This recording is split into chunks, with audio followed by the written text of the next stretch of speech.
வணக்கம். தமிழ் எஃப்எம்மின் இந்திய செய்திகளோடு இணைந்து கொள்கின்றான் மகளினி கமலநாதன். நீண்டகால மூலாதார ஆதாய வரியை உயர்த்தி மக்களின் நம்பிக்கையை தகர்த்து விட்டார்கள் என்று மத்திய நிதி அமைச்சர் நிர்மலா சீதாராமனை இன்போசிஸ் நிறுவனத்தின் முன்னாள் தலைமை நிதி அதிகாரி மோகன்தாஸ் பை விமர்சித்துள்ளார். 2024 தொடக்கம் 2025 நிதியாண்டுக்கான முழு பட்ஜெட் மத்திய நிதி அமைச்சர் நிர்மலா சீதாராமன் கடந்த மாதம் நாடாளுமன்றத்தில் தாக்கல் செய்தார். அதில் பங்கு தொடர்பான குறுகிய கால மூலதன ஆதாய வரி 15% இருந்து 20%, நீண்டகால மூலதன ஆதாய வரி 10% இருந்து 12.5% உயர்த்தப்பட்டது. இந்நிலையில் இந்த அறிவிப்பை மோகன்தாஸ் வைவ் விமர்சித்துள்ளார். இதுகுறித்து அவர் வெளியிட்டுள்ள எக்ஸ் பதிவில், சிந்தனையற்ற செயலால் மக்களின் நம்பிக்கையை தகர்த்துள்ளீர்கள். மத்திய பட்ஜெட்டில் அறிவிக்கப்பட்ட மூலதன ஆதாய வரி உயர்ப்பால் நடுத்தர மக்கள் கடும் அதிருப்தியிலும் கோபத்திலும் உள்ளனர். எனவே அந்த அறிவிப்பை நீங்கள் திரும்ப பெற வேண்டும் என்று பதிவிட்டுள்ளார். இந்தியாவில் உறுப்பு மாற்று அறுவை சிகிச்சை செய்து கொள்வோரில் 10% பேர் வெளிநாட்டினர் என்று ஆய்வில் தெரியவந்துள்ளது. இதுகுறித்து தேசிய உறுப்பு மாற்று திசு மாற்று அமைப்பு பகிர்ந்துள்ள தரப்புகளில் தெரிவிக்கப்பட்டுள்ளது. இந்தியாவில் உறுப்பு மாற்று அறுவை சிகிச்சை செய்யும் 10 பேரில் ஒருவர் வெளிநாட்டை சேர்ந்தராக உள்ளார்கள் என்றும் 2023 ஆண்டு நடைபெற்ற 18,378 உறுப்பு மாற்று அறுவை சிகிச்சையில் 42 பேருக்கு ஒன்றுக்கும் மேற்பட்ட உறுப்புகள் பொருத்தப்பட்டுள்ளன. அதன்படி நாட்டில் மொத்தம் 18,336 உடல் உறுப்புகளை பெற்றவர்களில் 1,851 பேர் வெளிநாட்டவர்களாக உள்ளனர்.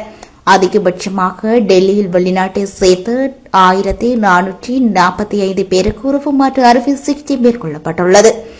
அதனைத் தொடர்ந்து ராஜஸ்தான், மேற்கு வங்கம், உத்தரப்பிரதேசம், தெலுங்கானா, கர்நாடகா, குஜராத், தமிழ்நாடு, மணிப்பூர் ஆகிய மாநிலங்கள் உள்ளன. உறுப்பு மாற்று அறுவை சிகிச்சை நோயாளிகளில் பெரும்பாலானோர் அண்டை நாடுகளிலிருந்து வந்தவர்கள் என்றும் வங்கதேசம், நேபாளம், மியான்மர் நாடுகளைச் சேர்ந்தவர்கள் உயிருள்ள நன்கொடையாளரிடமிருந்து உறுப்புகளை மாற்றிக் கொள்வதற்காக இந்தியா வருகின்றனர். மாற்று அறுவை சிகிச்சைக்காக வசதி மற்றும் அதற்கான சிறந்த மருத்துவ நிபுணர்கள் அங்கு இல்லாததன் காரணமாக அவர்கள் இந்தியா வருகிறார்கள் என்றும் தெரிவிக்கப்பட்டுள்ளது. காவல்துறை பதவிகள் குறித்து சீமான் சர்ச்சையாக பேசிய நிலையில் திருச்சி மாவட்ட எஸ்பி நோட்டீஸ் அனுப்பியுள்ளார். சென்னை வள்ளுவர் கோட்டத்தில் நேற்று நாம் தமிழர் கட்சி ஒருங்கிணைப்பாளர் சீமான் தலைமையில் ஆர்ப்பாட்டம் நடைபெற்றது. தமிழகத்தில் நிலவி வரும் படுகொலைகள், சட்ட ஒழுங்கு சீர்கேடு, மெற்கட்டண உயிர் உள்ளிட்டவற்றை கண்டித்து ஆர்ப்பாட்டம் நடைபெற்றது. இந்த கூட்டத்தில் நாம் தமிழர் கட்சி சீமான் காவல்துறை பொறுப்பு வகிக்கும் பதவிகளை இழிவுபடுத்தி பேசியதாக குற்றச்சாட்டு எழுந்தது. இந்த சம்பந்தமான வீடியோவும் சமூக வலைதளங்களில் பரவியது. இந்நிலையில் இவரின் பேச்சுக்கு திருச்சி மாவட்ட எஸ்பி வருண்குமார் கண்டனம் தெரிவித்துள்ளார். மேலும் இது குறித்து எஸ்பி வருண்குமார் தனது ட்விட்டர் எக்ஸ் தளத்தில், நான் ஏற்கனவே எனது வழக்கறிஞர் மூலம் சீமானுக்கு கிரிமினல் அவதூறு நோட்டீஸ் அனுப்பியுள்ளேன். சீமானின் பொய்யான அபிப்பிராயங்களுக்கு நீதிமன்றங்கள் மூலம் வழக்கு தொடர்பேன். ஜனநாயகம் மற்றும் நீதிமன்றங்கள் மீது எனக்கு முழு நம்பிக்கை உள்ளது. பொது மேடையில் பேசினாலும் பொய்களை தமிழக மக்கள் பொறுத்துக் கொள்ள மாட்டார்கள் என்று கூறியுள்ளார்.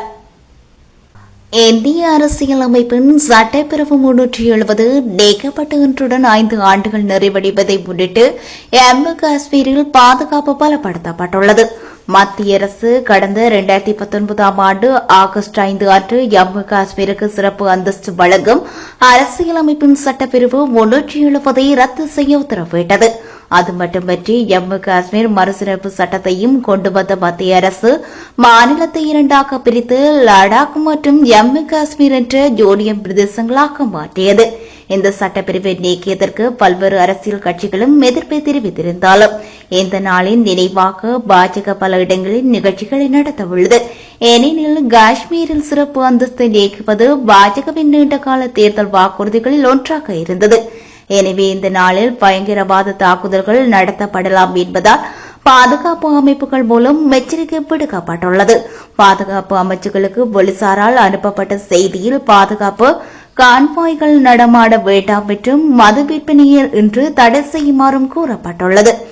அமர்நாத் யாத்திரை செல்லும் வழியில் உள்ள முகாம்களுக்கு செல்லும் கான்வாய்களையும் விற்று நிறுத்தி வைக்க அந்த உத்தரவில் குறிப்பிடப்பட்டுள்ளது.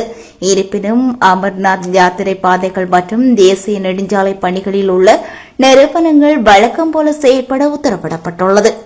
இத்துடன் இனிதே தமிழ் FM இந்திய செய்திகள் நிறைவு பெறுகின்றன.